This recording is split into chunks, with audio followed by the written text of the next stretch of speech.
I'm just thinking of that time Dad told me to push that girl off the cliff.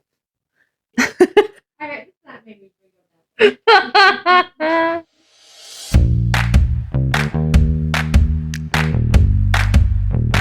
Growing up with your pastor as your father is going into church and everyone knowing exactly who you are, but you don't know who they are. I remember, when you're younger, you don't really listen to the sermons. So it's all like blah, blah, blah, blah, blah, blah, blah. But I remember whenever Dad was preaching, I would really try to listen to every word that he was saying. I don't know. He's always very bright and cheery. Very opposite of what we were. My dad. He's a character. A couple of catchphrases I remember from my dad. Camp outside. It's so nice outside with the stars and the fresh air. That's real camping. Almost all the time, whenever I would ask my dad what was for dinner, he would say pickled pig's feet. Pickled pig's feet. Yeah, it was always a simple, quick answer. Oh, I guess we gotta chop it off. Whenever we would pass a cow farm and the sweet smell of cow manure would fill the car, my dad would always take a big whiff and say, smells like money. The rise and shine. But I was not a morning person, so like I said, it would always make me want to strangle him. My family's got some issue kind of getting out of the house on time. And so he would always say, off like a herd of turtles. We're moving like a herd of turtles. Living the dream. And I remember this one morning he wakes me up and he's like, good news, you don't have to go to school today. And, I'm feeling great about that. And then he says, April Fools. Bright-eyed and bushy-tailed. It's a beautiful day in the neighborhood.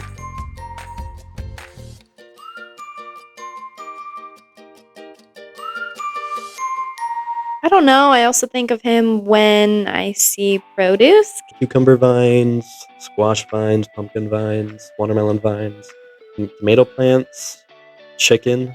We'd have something with asparagus in it for dinner, baked potatoes, and fresh bread. I was always the kid that went grocery shopping with Dad. And it was just me and Dad every time we went. So that was something that I really looked forward to. If I did well in my rehearsal with my instructor, aka if I practiced at least once or twice a week, then he would reward me with Culver's ice cream. And so he'd say, don't tell your mom. And actually don't really tell anybody else. But finding out here in our interviews that he did that definitely, so. I remember him bringing flowers and chocolates to my acting performances, even if I was the person who didn't say anything, showed up for 2 minutes on stage. Also, he shows up to pretty much all of our events.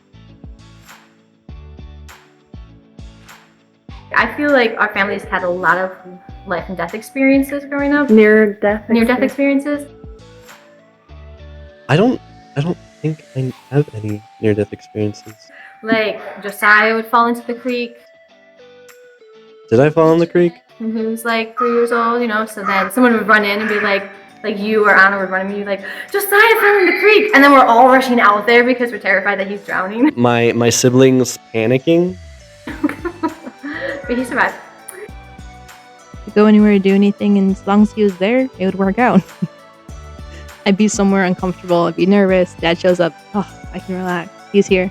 I mean, my whole childhood, Dad's always been a source of comfort and stability in the sense that, like, whenever I do something with him, it always feels like he'll know what to do.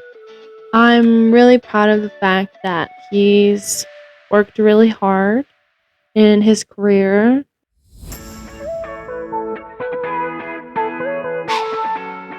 Dad will find 1,001 ways to try to make it work, and he doesn't give up, even if maybe he should. He's a perfectionist. He's a very hardworking person, and he likes to help other people out. I hear Dad practicing his violin.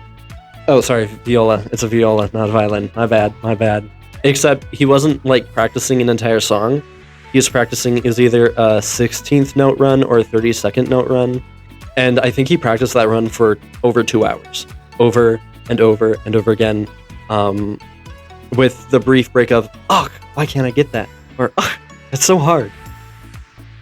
Oh, some of the traits that I think I inherited from Dad Love of learning. would be for sure his resilience. My desire to get a job done.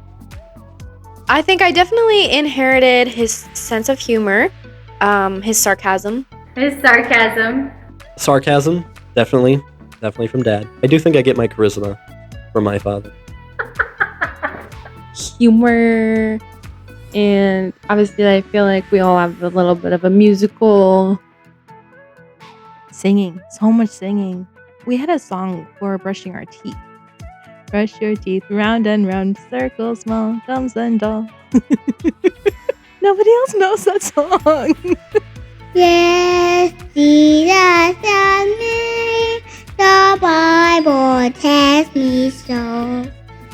Cause you know I'm all The about that trumpet's bass, pretty about high, that the bass. bass is No high, tremble. the I'm all about that bass. You will not believe your eyes. And firefly. It's about that bass, no trouble. I'm all about that bass, about that bass, no trouble. Me gusta la playa. I like the beach. The beach. I'm all about that bass, about that bass, bass, bass.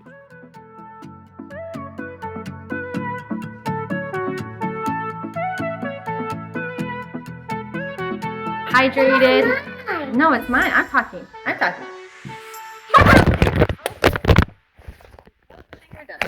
Oh my god. Good thing it was only worth $35.